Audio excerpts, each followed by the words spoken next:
दिल्ली के राजेंद्र नगर में बड़ा दर्दनाक हादसा। आईएएस कोचिंग सेंटर के बेसमेंट में पानी भरने से 3 स्टूडेंट्स की जान गई। मरने वाले में 2 छात्रा और 1 छात्र शामिल है। दिल्ली की शिक्षा मंत्री आतिशी ने हादसे की मजिस्ट्रियल जांच के आदेश दिए। 24 घंटे के अंदर रिपोर्ट मांगी गई है। वहीं बारिश के बाद कोचिंग संस्थान के बेसमेंट में पानी भरा, पंपों की मदद से निकाला गया। सीवर फटने का भी अंदेशा है। घटना से गुस्साए छात्रों ने प्रदर्शन किया। एमसीडी के अधिकारियों पर लापरवाही कार्रवाई की मांग हो रही है। दिल्ली की मेयर शैली ओबेरॉय ने दिया भरोसा, पूरे मामले में अगर किसी एमसीडी अधिकारी की गलती पाई गई तो होगी सख्त कार्रवाई। बीजेपी ने लगाया आम आदमी पार्टी सरकार पर लापरवाही का आरोप। वहीं आज सुबह 11 बजे प्रसारित होगी पीएम मोदी के मन की बात। विभिन्न मुद्दों पर लोगों से साझा करेंगे अपने विचार। 30वें कार्यकाल में दूसरे एपिसोड का होगा प्रसारण।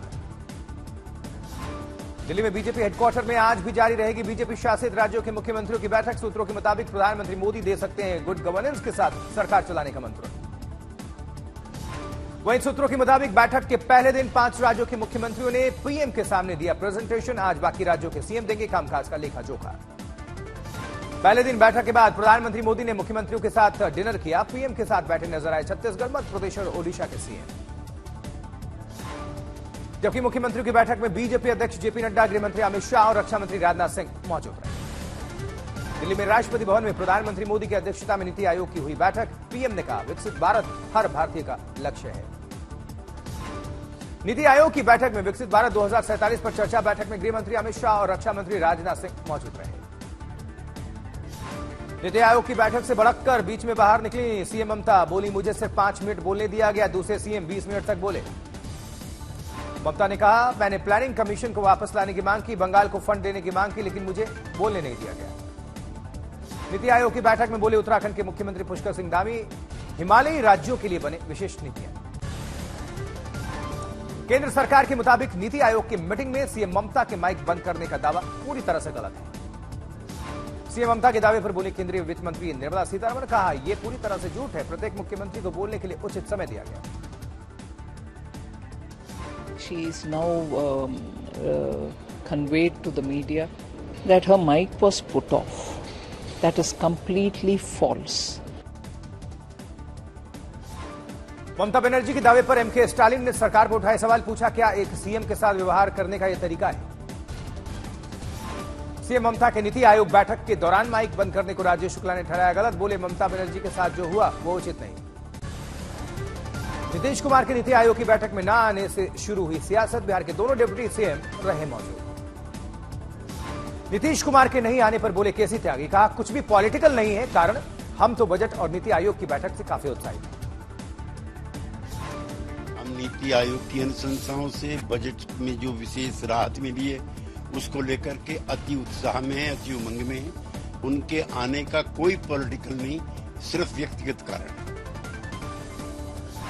बीजेपी सांसद संजय सेठ ने कहा हमें जानकारी नहीं है कि क्यों नहीं गए नीतीश कुमार। एनडीए की मुट्ठी बंद है, एनडीए मजबूत है। नीति आयोग की बैठक में झारखंड के सीएम हेमंत सोरेन नहीं हुए शामिल। बजट में भेदभाव का आरोप लगाया। नीति आयोग की बैठक के बाद सीईओ बीवीआर सुब्रमण्यम ने बताया नहीं शामिल होने वालों के नाम का केरल, तमिलनाडु, कर्नाटक, तेलंगाना, बिहार, दिल्ली, पंजाब, हिमाचल प्रदेश, झारखंड और पुडुचेरी से किसी ने भाग नहीं लिया। ममता के आरोप पर नीति आयोग का बयान। बोला ममता को बोलने का पूरा मौका दिया गया। इस पूरे मामले में नीति आयोग ने अपना पक्ष रखा। कहा सबको 7 मिनट का वक्त मिला था। वक्त खत्म होने पर रक्षा मंत्री ने रुकने के लिए इशारा किया।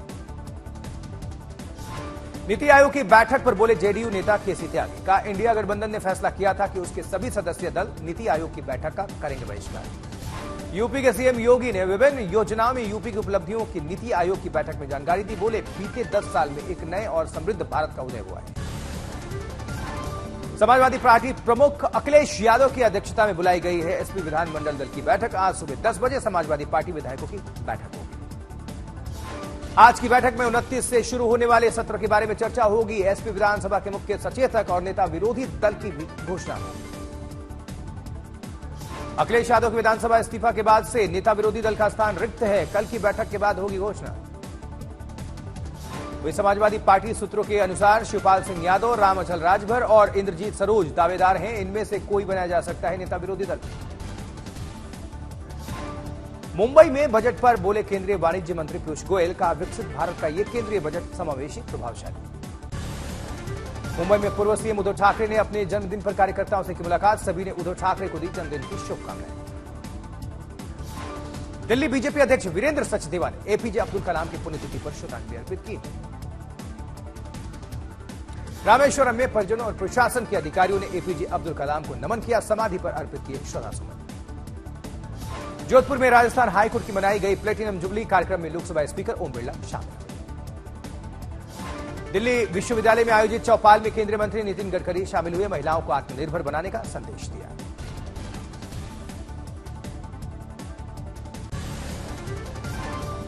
कांवड़ यात्रा के बीच आई हंगामे की तस्वीरें। मुरादनगर में गाड़ी से टक्कर के बाद कांवड़ खंडित होने को लेकर कांवड़ियों ने जमकर किया हंगामा, जबकि गुस्साए कांवड़ियों ने गाड़ी के साथ तोड़फोड़ की। गाड़ी के साथ तोड़फोड़ की तस्वीरें सामने आई। पुलिस ने बीच बचाव करके कांवड़ियों को समझाकर वहां से किसी तरह निकाला। वहां मौजूद लोगों ने मामले को शांत कराया। मिर्जापुर में भ्रष्ट पुलिस वालों पर योगी सरकार का एक्शन। अवैध वसूली की शिकायत के चलते अलग अलग थानों से लगभग 30 सिपाहियों को किया गया लाइन हाजिर। उधर बलिया के बाद मिर्जापुर में भी पुलिस वालों पर यूपी सरकार का एक्शन है। एक ही पोस्टिंग वाले पुलिस वालों को किया तबादला।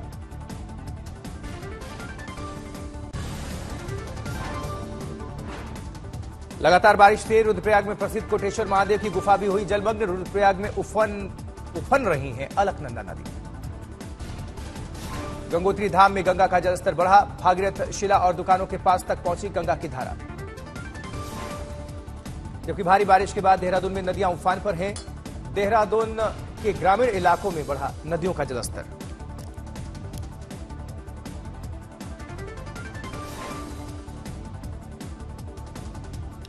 वहीं ऋषिकेश में भी भारी बारिश की वजह से गंगा का जलस्तर काफी बढ़ चुका है। अलर्ट मोड पर प्रशासन। मध्य प्रदेश के पन्ना में नदी के तेज प्रवाह में बह गई बोलेरो कार। बहती कार से कूदकर ड्राइवर ने बचाई अपनी जिंदगी। टोंक में बिजली के साथ हुई तेज बारिश। बारिश के कारण बने बाढ़ जैसे हालात। राजस्थान के गंगापुर में तेज बारिश का कहर दिखा। बारिश के कारण हुआ जल जमाव। वहीं उत्तरकाशी के गंगोत्री धाम में गंगा भागीरथी का लगातार बढ़ रहा है जलस्तर। प्रशासन ने लोगों को सतर्कता बरतने के आदेश जारी किए हैं। सेलाकुई में स्वारना नदी के जल सैलाब में समाया भारी भरकम डंपर। पुलिस ने स्थानीय लोगों को नदी से दूरी बनाए रखने की नसीहत दी। पुणे में पानी के तेज बहाव में फंसे 3 गाय। एनडीआरएफ की टीम ने तीनों को सुरक्षित बाहर निकाला।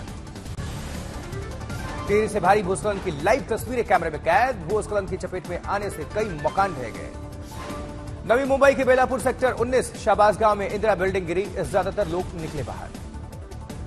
मध्य प्रदेश में रायसेन के बरेली में भारी बारिश से बिगड़े हालात। निचले इलाके जलमग्न।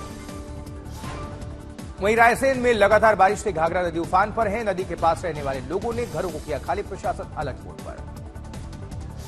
रायसेन में पानी के तेज बहाव में फंसा ऑटो। स्कूली छात्रों को छोड़कर जा रहा था ऑटो। ड्राइवर ने कूदकर बचाई अपनी जान। पेरिस ओलंपिक में आज मनु भाकर से पदक की उम्मीदें हैं। महिला वर्ग की 10 मीटर एयर पिस्टल प्रतियोगिता के फाइनल में हासिल कर सकती है मेडल। भारतीय वक्त के अनुसार आज दोपहर 3:30 बजे होगा मनु भाकर का इवेंट। मनु ने कल क्वालिफाइंग राउंड में 580 अंक हासिल किए 600 में से। निशानेबाजी में आज 10 मीटर एयर राइफल स्पर्धा में क्वालिफाइंग राउंड के मुकाबले रविदा जिंदल, एल्वोरिल वैलोरियुआन, संदीप सिंह और अर्जुन बबूटा से उम्मीदें हैं।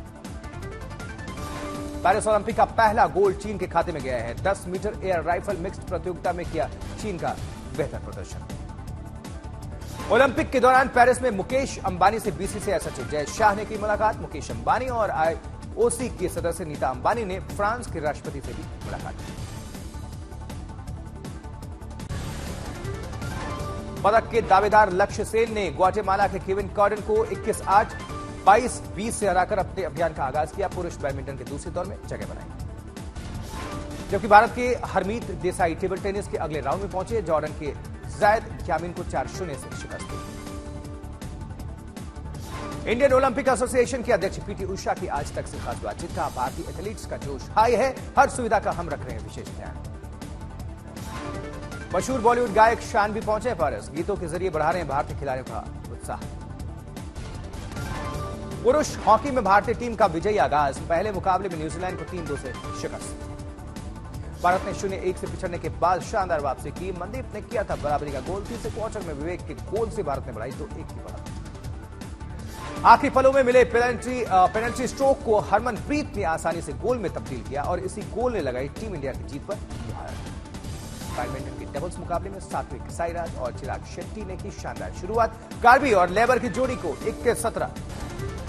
सूरत के गोड़ादुरा इलाके में जलभराव में डूबे युवक का शव 72 घंटे बाद बरामद हुआ। परिवार ने बिल्डर पर लगाया लापरवाही का आरोप। झारखंड के खूंटी में पुलिस को मिली सफलता। लूट के आरोप में 5 आरोपियों को 2 मोटरसाइकिल, लूटे गए मोबाइल फोन के साथ गिरफ्तार किया गया। जबकि जमशेदपुर में पकड़ा गया ड्रग्स पैडलर। पुलिस ने ब्राउन शुगर और करीब 42,000 रुपए नकद बरामद। छत्तीसगढ़ के कोरेला में एक घर में घुसकर महिला की हत्या का संदिग्ध मामला सामने आया। पुलिस ने मामला दर्ज करके छानबीन शुरू की। बोकारो की शंकर रवानी हत्याकांड मामले का खुलासा हुआ। पुलिस ने मुख्य आरोपी सहित 5 को गिरफ्तार किया। अमरावती में एक टायर के गोदाम में भीषण आग, लाखों का नुकसान। संजय दत्त माधवन संग बड़ी फिल्म में नजर आएंगे रणवीर सिंह, किया अपने अगले प्रोजेक्ट का ऐलान। फिल्म एनिमल पर रणबीर कपूर ने तोड़ी चुप्पी, कहा मनोरंजन करना था मकसद, जिन्हें पसंद नहीं आया काम उनसे माफी मांगी। रिपोर्ट्स के मुताबिक 2 अगस्त को होगा बिग बॉस OTT 3 का ग्रैंड फिनाले। विनिंग ट्रॉफी के लिए कांटे का मुकाबला।